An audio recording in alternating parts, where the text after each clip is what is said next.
Hi, this is Michelle, here for another Tech Tuesday video at the Lake Forest Library. Today I will talk about how to insert a photo into Google Docs and how to resize and rotate that photo. The first thing I need to do is to enable my document within the mobile app for editing. This is not a step that you need to worry about on a desktop or a laptop computer. I know that I need to enable it for editing because there's a blue circle with a white pencil in the bottom right corner.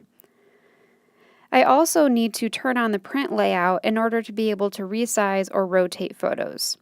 To do that, I will tap on the three dots in the top right corner of the screen beneath the battery icon.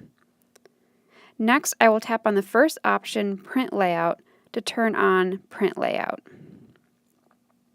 Now we're ready to add our photo. To insert a photo into this document, there is a plus icon also in the top right corner. I will tap on the plus icon and then Image, and then since I'm on an iPad, I will tap from Photos, tap on my photo, and it appears in the document. To actually do some editing on the photo, I need to have the photo selected. When I have the photo selected, there are blue dots around the edges of the photo. If I don't see those blue dots, I'm not going to be able to resize or rotate the photo. To resize the photo, I can choose a blue dot. I will choose the one in the top right corner, press and hold on my screen, or you can press and hold with your mouse on a desktop or a laptop computer, and then I will move my finger or my mouse towards the center of the photo to make it smaller. To make a photo larger, I will do the opposite motion. So I'll choose an icon, a square, and then I will move my finger away from the photo in order to make it bigger. And I can tell where my edit will be because there's a gray line that appears around the outside of the new photo size. When I let go, my photo snaps into that gray box. To wrap the photo, again, I will need to have the photo selected, and in the top bar, there is a gray box with lines on the sides of it. When I tap on that icon, it automatically has the picture in line, which means it is in line with the text. So if I tap and hold on the picture, I see that there is a blue cursor that appears when I move my finger around. Where that blue cursor is where my photo is going to go when I let go.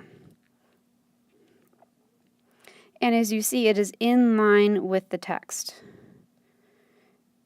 Another option is to break the text. If I tap on Break Text, you can see here that the photo is between lines of text. And I can move it to the side, and I can move it up and down, and which lines it's between will change. If I move it to the center, I get this red line, and this red line means that it is directly center on the page. Next, if I wanted to wrap text around the sides of the photo, I can tap on the Wrap Text icon again, which is now closer to the center of the page, and tap on Wrap Text. Now I have text on all sides of the photo. Well, not quite, but you see what I mean.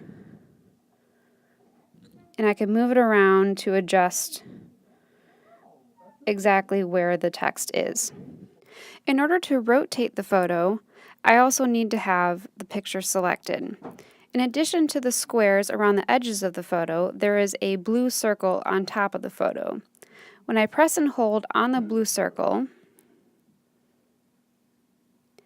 and I turn my finger, I see that I can rotate the photo, and when it gets to certain points like 45 degrees, 90 degrees, 135, 180, and so forth, I see those red lines, which means that the photo is straight on that exact degree. And then when I have the photo where I want it, I can simply let go. Once you are done editing your document, there is a check mark in the top left corner of the screen that will exit you out of the editing mode. Well, that's it for today's Tech Tuesday video. Tune in next week. Have a great day.